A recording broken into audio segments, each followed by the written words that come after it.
not blind passion, that ignores red flags and calls it destiny.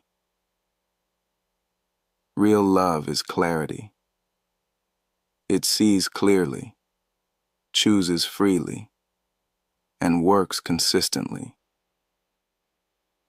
It honors boundaries. It values accountability. It respects difference. It breathes honesty. And above all, it chooses, not once, but daily. The myth says, love should be easy. Realism says, love should be true. And truth, while sometimes heavy, always frees. So, if you take nothing else with you, take this. Real love doesn't just feel good.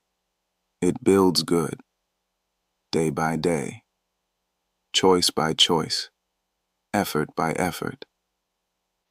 Take a slow breath in, exhale gently. Notice the steadiness of being here, facing love with clearer eyes. I've spoken to you about realism, about seeing without illusion, about choosing with freedom. But there is more to be uncovered, because not every bond is just misaligned. Some bonds are manipulative. Some are built on control. Some leave you doubting yourself, more than you ever should. And those patterns, they need breaking. At 6 p.m., Sophia Voss will meet you. Her voice is sharp, clear, unafraid.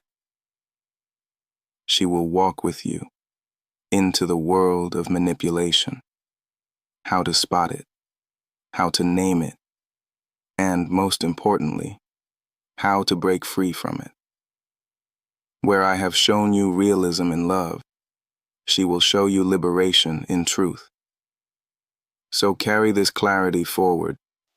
Take another deep breath, exhale the illusions, and step into the next hour, ready to see not only what love can be, but what it must never become.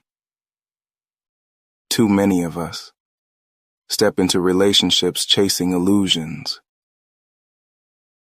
We imagine that love will erase loneliness, heal old wounds, or fix what feels broken inside.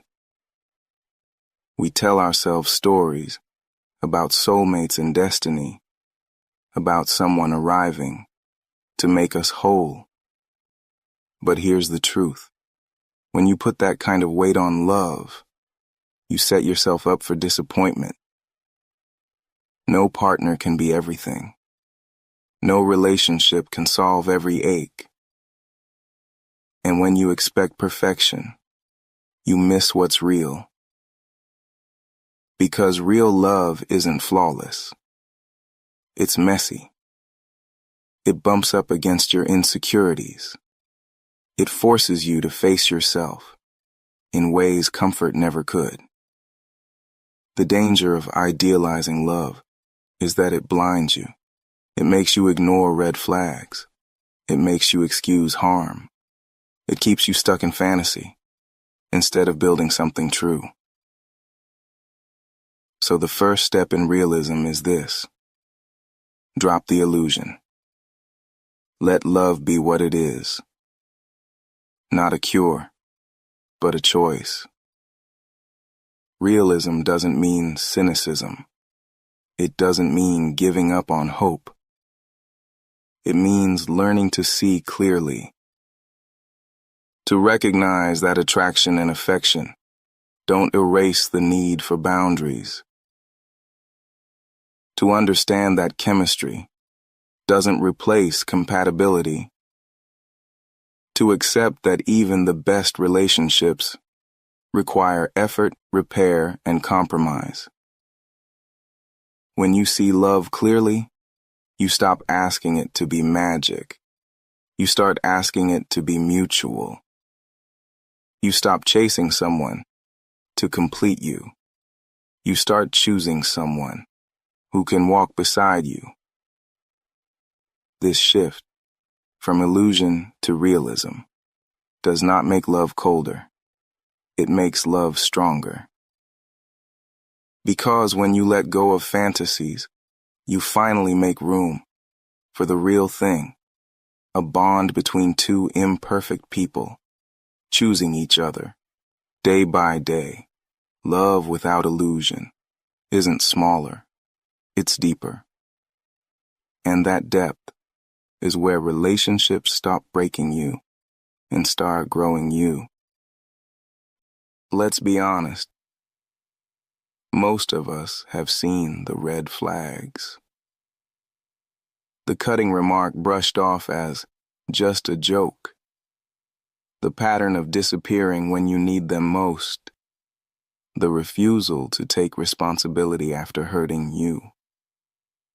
And yet, we tell ourselves stories. They didn't mean it. They'll change. I can handle it. Why? Because we want the fantasy more than the truth. Because facing the signs means facing the possibility that this relationship may not be safe, may not be sustainable. So we rationalize, we excuse, we ignore. But ignoring red flags doesn't make them vanish. It only delays the cost. Here's a mindset shift. Red flags are not curses. They are information. They don't always mean the relationship must end. But they do mean something needs attention. When someone raises their voice in anger, that is data. How often? How intense? Do they repair afterward? When a partner avoids accountability, that is data. Are they willing to grow? Or do they deflect and blame endlessly? Red flags tell you what you're dealing with.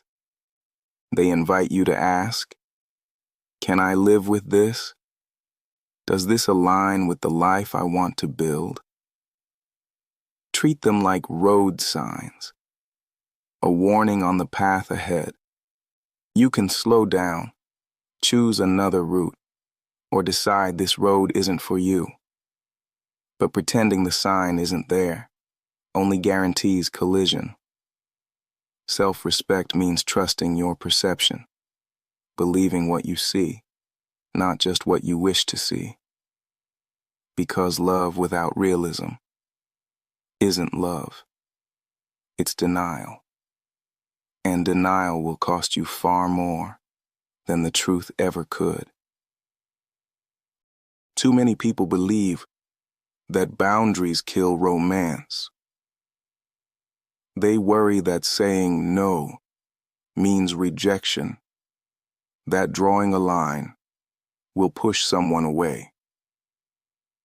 So they bend, they accommodate, they abandon themselves in the name of love. But here's the truth. Love without boundaries isn't love. It's enmeshment. It's a tangle where one person shrinks so the other can stretch. Boundaries are not walls. They are guardrails. They keep the road safe. They prevent crashes. They make sure two people can move forward side by side without destroying each other in the process. When you set a boundary, you're not saying, I don't want you. You're saying, I want us to meet in a way that protects both of us. That's not distance. That's respect. Think about it. If you never rest, if you always give, if you silence your needs to keep the peace, resentment builds. And resentment is what truly kills passion, not honesty, not limits. Boundaries preserve desire because they preserve respect. When two people know where the lines are, they can relax. They can trust the space. They can risk being vulnerable without fear of being trampled. It's like tending a fire. Too much wood piled on carelessly smothers the flame. Too little air, and it suffocates. But with balance, the fire burns strong. Boundaries create that balance. They make room for passion to thrive without burning the house down. So stop fearing that your no will ruin love. The right person will honor your boundaries. The wrong person will resent them. Either way, you learn the truth faster. And the truth, though sometimes painful, is always safer than the illusion. Too many people stay in relationship because they feel they have to. They say, I've already invested so much. They need me. I can't disappoint my family. And little by little, obligation replaces desire. When you're there only out of duty, the spark fades. The honesty disappears. The relationship becomes a cage, not a connection. Obligation may keep you in place, but it does not keep you alive. Love was never meant to be a debt. It was meant to be a choice. Real love is not about staying because you have no other option. It's about choosing, again and again, to wake up beside someone because you want to, not because you're trapped. To work through conflict because the bond matters, not because you fear what others will think. To give care freely, not out of guilt, but out of genuine desire. That's why realism matters. Because when you remove the illusions, you can see what's really happening. Are we both choosing this? Or are we just enduring it? Love is healthiest when it is an act of freedom. When both people know they could walk away and still they stay. That's not weakness. That's strength. Because the bond isn't built on chains. It's built on commitment, on choice, on the daily decision to keep showing up. So ask yourself honestly, am I here out of fear or out of freedom? The answer will tell you everything about the health of your love. And if it's not freedom, then it's time to make a new choice. We've all heard the phrase, love conquers all. It sounds beautiful, but in practice, it can be a dangerous myth. Because love alone doesn't resolve deep differences. You can love someone deeply and still fight every day about money, about faith, about parenting, about the vision for the future. Affection doesn't erase misalignment. Attraction doesn't build shared values. And when compatibility is missing, love often turns into exhaustion. It feels like pushing a boulder uphill. Endless work. No steady ground. So hear me clearly. Love matters, yes, but compatibility determines whether that love can actually last. Compatibility isn't about liking all the same hobbies. It runs deeper than that. It's about values. Do you both see respect the same way? Do you both honor honesty? It's about goals. Do your visions for family, career, and growth move in the same direction or constantly pull you apart? It's about lifestyle. Can your daily rhythms coexist?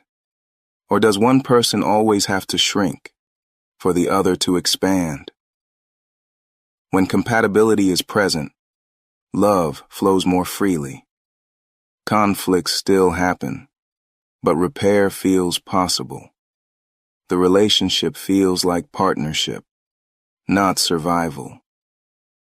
When compatibility is absent, love becomes a constant negotiation.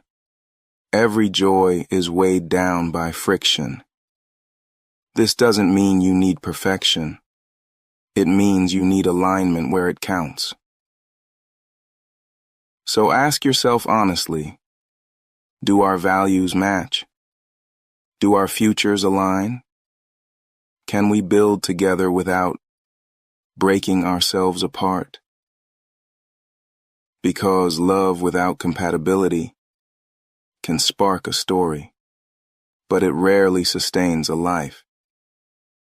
And realism says, choose someone whose presence feels like partnership, not just passion. That's the foundation that lets love endure. In too many relationships, harm happens. Words cut deep. Promises break. Trust gets bruised. And what follows is excuses. I was tired. You know how I get. It wasn't that big of a deal. Excuses smooth the surface, but they never mend the crack. Because healing doesn't come from pretending the wound was small. It comes from taking responsibility. Accountability is the difference between a relationship that repeats harm and one that grows from it. When someone refuses to own their actions, what they're really saying is, my comfort matters more than your pain, and that is not love. Accountability isn't just saying, sorry. It's showing change. It sounds like, I was wrong. I hurt you. I take responsibility. And then, it looks like behavior shifting, patterns breaking, effort showing, consistency proving. Without accountability, apologies are empty. With accountability, even deep ruptures can be repaired. Ask yourself, does this person own their mistakes? Do they make repairs when they cause harm? Or do they twist blame, minimize the impact, make you feel foolish for hurting? And also ask yourself, do you take accountability? Do you apologize with sincerity? Do you follow through on your promises? Because relationships thrive when both sides commit to responsibility. Accountability builds trust. It shows respect. It proves the bond is strong enough to hold the truth. And without it, there is no foundation, only illusion. So remember this. Accountability is not optional. It is non-negotiable. Because love without accountability isn't safe. And love without safety cannot last. Too many people think that being in love means being identical.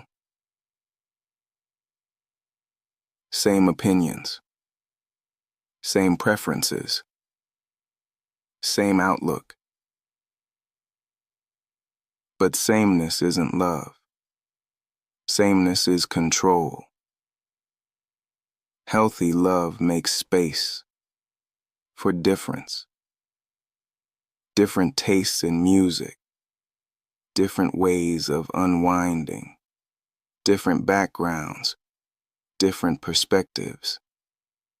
The danger comes when difference is treated like threat. When one person says, "Be more like me, or I won't feel safe," that is not love. That is fear disguised as closeness. Real love says, "I can stay myself while letting you be yourself too." Because intimacy doesn't require the erasure of individuality. It requires respect. So how do you love fully without losing yourself? It begins with self-awareness. Know your values. Know your limits. Know what makes you feel alive. Then, as you enter relationship, you hold those things steady, not as a wall, but as a compass.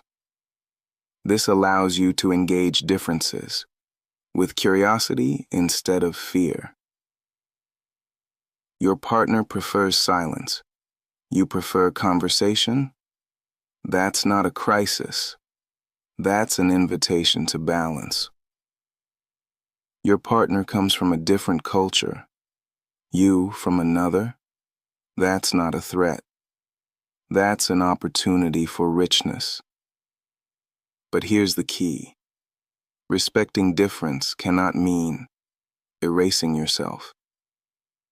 If you abandon your voice, if you constantly shrink to fit, the relationship may survive, but you won't. The strongest love is built not on sameness, but on wholeness. Two people standing fully in themselves, choosing to meet in the middle. That kind of love doesn't suffocate. It strengthens. It doesn't erase. It expands. So remember, love doesn't mean sameness. It means respect. And respect allows both of you to stay whole. Love without honesty is like a house without air. It may stand for a while, but inside, everything suffocates. When you hide your feelings to keep the peace, when you swallow your disappointments to avoid conflict, when you lie by omission to protect an image, the relationship starves. Because intimacy isn't built on what's hidden. It's built on what's spoken. Realism means this. Love can't be healthy if it lives on half-truths. Yes, honesty can be uncomfortable. Yes, it can lead to hard conversations. But dishonesty, that will destroy trust quietly, slowly, completely. So hear me clearly. If you want real love, you must risk real truth. Now, honesty doesn't mean brutality. Too many people confuse just being honest with cruelty. Real honesty is paired with care. It tells the truth without tearing the other person down. It sounds like, "I felt hurt when this happened," not, "You always ruin everything." It sounds like, "I need more time for myself," not, "You're too demanding." Notice the difference. Both are truthful, but one invites repair. The other only invites defense. Honesty is not about venting every impulse. It is about revealing the real with clarity and respect. This is the realism of love, to be known as you are, and to allow the other to be known fully too. Anything less is performance, and performance can't sustain intimacy. So practice honesty, not reckless words, but careful truth. Because only when the air is clear can love breathe deeply and last. We've been sold a lie that real love should feel effortless. Movies show couples locked in passion, never arguing, never struggling, never working. But anyone who's been in love knows the truth. Effort is not a sign something is wrong. Effort is a sign you value what you have. When people expect ease forever, they give up the moment work begins. They say, if it's hard, it must not be right. But the reality is, all relationships require tending. Not constant strain, not endless sacrifice, but care, attention, repair. Love left unattended withers. So, if you expect love to last, expect to work. Think about the things you value most. Your craft, your health, your dreams. You invest time, energy, focus. You water them. You maintain them. Why would love be any different? Effort in love isn't drudgery.